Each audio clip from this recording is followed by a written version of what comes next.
Hello hi ನಮಸ್ಕಾರ. ನಾನು Dinesh Kumar, organic product enterprises proprietor. ನಾನಿವತ್ತು ವೀಡಿಯೋ ಮಾಡ್ತಾ ಇರೋದು ಹಾಸನ್ APMC. ಇವಾಗ ಸರಿಯಾಗಿ 4:30 ನೋಡಿ. 4:30ಕ್ಕೆ ತರಕಾರಿ ಇಲ್ಲಿ APMC ಅಂದರೆ ಗೊತ್ತಿರುತ್ತಲ್ಲ, ಡೈರೆಕ್ಟ್ ರೈತರು ತಾವು ಬೆಳೆದಿರೋಂಥ ಬೆಳೆಗಳನ್ನು ತಂದು ಮಾರ್ತಾರೆ. ಇಲ್ಲಿ ಕೆಲವೊಬ್ಬರು APMC ನಲ್ಲಿ ಬ್ರೋಕರ್ಗಳು ಅದನ್ನು ತಗೊಂಡು ನೆಕ್ಸ್ಟು ನಮಗೆ ಕಸ್ಟಮರಿಗೆ ಅವರು ಸೇಲ್ ಮಾಡ್ತಾರೆ.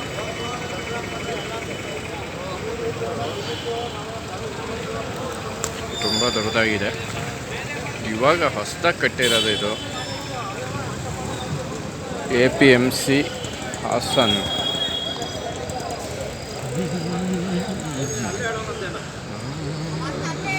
ಅಲ್ಲಿ ಹೇಳಿದ್ರೆ ಅಲ್ಲಿ ಇಸ್ಕೋಬೇಕಾಯ್ತು ನೀನು.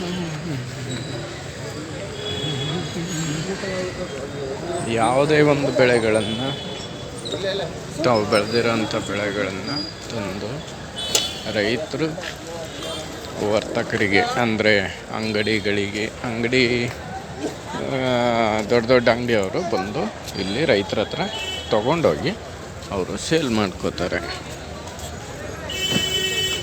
ಇದೆಲ್ಲ ಈಗ ದೊಡ್ಡ ವ್ಯಾಪಾರಿಗಳಾದರೆ ಚೀಲ ತಗೋತಾರೆ. ಈಗ ಚಿಲ್ಲರೆ ವ್ಯಾಪಾರಿಗಳು ಇರ್ತಾರೆ, 5 kg 10 kg ತಗೋ ಅಂತಾರೋ ಅಂಥವರಿಗೆ ಇವ್ರ ಕಡೆಯಿಂದ ಇಲ್ಲಿ ರೈತರ ಹತ್ರ ತಗೊಂಡು ಇವರು ಆ ಥರ ಚಿಲ್ಲರೆ ಮಾರ್ತಾಯಿರ್ತಾರೆ. ಅಂದರೆ 2 kg 10 kg 5 kg ಈಗ ಚೀಲ ತಗೊಳಕ್ಕಾಗಲ್ಲ ಅಂಥವರಿಗೆ ಈ ಥರ ಮಾಡ್ತಾಯಿರ್ತಾರೆ.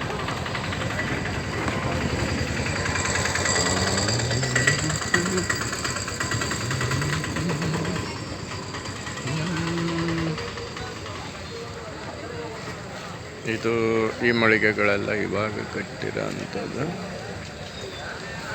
ತುಂಬ ಚೆನ್ನಾಗಿ ಮಾಡಿದ್ದಾರೆ.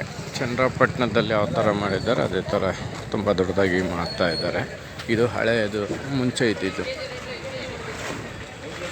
ಇದು ಇವಾಗ ಮಾಡಿರೋ ಅಂಥದ್ದು.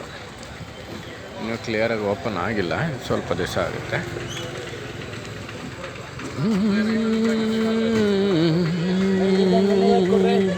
ಕೆಲವೊಮ್ಮೆ ಅನಿಸುತ್ತೆ ರೈತರಿಂದ ಕಸ್ಟಮರಿಗೆ ಹೋಗಬೇಕು ಅಂತ, ಆದರೆ ಅದು ಸುಲಭ ಅಲ್ಲ, ತುಂಬ ಕಷ್ಟ ಇರುತ್ತೆ. ಏಕೆಂದರೆ ಇವಾಗ ಬೆಳೆಗಳನ್ನು ಬೆಳೆಯೋದು ರೈತನಿಗೆ ಎಷ್ಟು ಕಷ್ಟ ಅಂದರೆ ಅವನು ಮಾರ್ಕೆಟಿಂಗನ್ನು ನೋಡ್ಕೊಳ್ಳೋದು ತುಂಬ ಕಷ್ಟ ಆಗುತ್ತೆ. ಅಂದರೆ ಅಲ್ಲೇ ಅವನಿಗೆ ಕೆಲಸ ಸ್ಪೆಂಡ್ ಆಗುತ್ತೆ. ಅಂಥದ್ರಲ್ಲಿ ಎಲ್ಲನೂ ಡೈರೆಕ್ಟ್ ಕಸ್ಟಮರಿಗೆ ತಲುಪಿಸೋದು ಕಷ್ಟ ಇರುತ್ತೆ. ಹಾಗಾಗಿ ಈಗ ಅವನು ಏನಿದ್ರು ಇವಾಗ 10 ಚೀಲ ಬೆಳೆತು ಅಂದರೆ 10 ಜನಕ್ಕೆ ಈ ಥರ ಸೇಲ್ ಮಾಡ್ಕೋಬೋದು. ಆದರೆ ಡೈರೆಕ್ಟ್ ಕಸ್ಟಮರಿಗೆ ಕೂಡ ತುಂಬ ಕಷ್ಟ ಆಗುತ್ತೆ. ಈಗ ಈ ಥರ ಕೊಟ್ಟಾಗಲೂ ರೈತರಿಗೆ ಲಾಸ್ ಆಗುತ್ತೆ ಅಂತ ಹೇಳ್ತಾರೆ. ಆದ್ರೂ ಇವಾಗ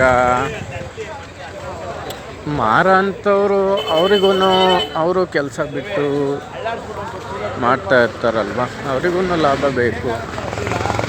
ನೋಡಿ, ಇಲ್ಲಿ ಗೋಧುಮಂಬಳಕಾಯಿ ಬಂದಿದೆ, ಅನ್ಲೋಡ್ ಮಾಡ್ತಾ ಇದ್ದಾರೆ.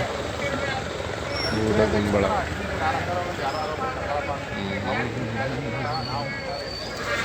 ಈ ಥರ ಈಗ 15 ಚೀಲ ಬೆಳೆದಿದ್ರೆ ಈ ಥರ ವೆಯ್ಟ್ ಮಾಡಿ ಇಲ್ಲಿ ಹಾಕೋತಾರೆ. ಇಲ್ಲಿ ಏನು ಸೇಲ್ ಆಗುತ್ತೆ ಅದನ್ನು ಅವರು ಕಮಿಷನ್ ತಗೋತಾರೆ ಅಷ್ಟೇ. 100ಕ್ಕೆ 3 ರೂಪಾಯಿ, 5 ರೂಪಾಯಿ, 10 ರೂಪಾಯಿ, ಈ ರೀತಿ 100ಕ್ಕೆ 10 ರೂಪಾಯಿ ಥರ ಕಮಿಷನ್ ತೊಗೊಂಡ್ರು ಇವಾಗ ರೈತರು ಬರೋಂಗಿರಲ್ಲ, ಅವರು ಮಾರ್ಕೊಡ್ತಾರೆ. ಮಾರಿಬಿಟ್ಟು ಬಿಲ್ ಹಾಕಿ ಕೊಡ್ತಾರೆ, ಇಷ್ಟಾಗಿದೆ ಇಷ್ಟು kgಗೆ ಅಂತ. ಕೆಲವೊಬ್ಬರು ಒಂದೊಂದು ಥರ ಮಾಡ್ತಾರೆ, ಕೆಲವೊಬ್ರು ಕ್ಯಾಶ್ ಕೊಡ್ತಾರೆ, ಕೆಲವೊಬ್ಬರು ಸೇಲ್ ಆದಮೇಲೆ ಕೊಡ್ತಾರೆ. ಅದನ್ನು ರೈತರು ಗಮನಿಸ್ಕೊಂಡು ಕೊಡಬೇಕಾಗುತ್ತೆ ಅಷ್ಟೇ. Okay, thank you. ನೆಕ್ಸ್ಟ್ ವೀಡಿಯೋದೊಂದಿಗೆ ಭೇಟಿಯಾಗೋಣ. ನಮಸ್ಕಾರ.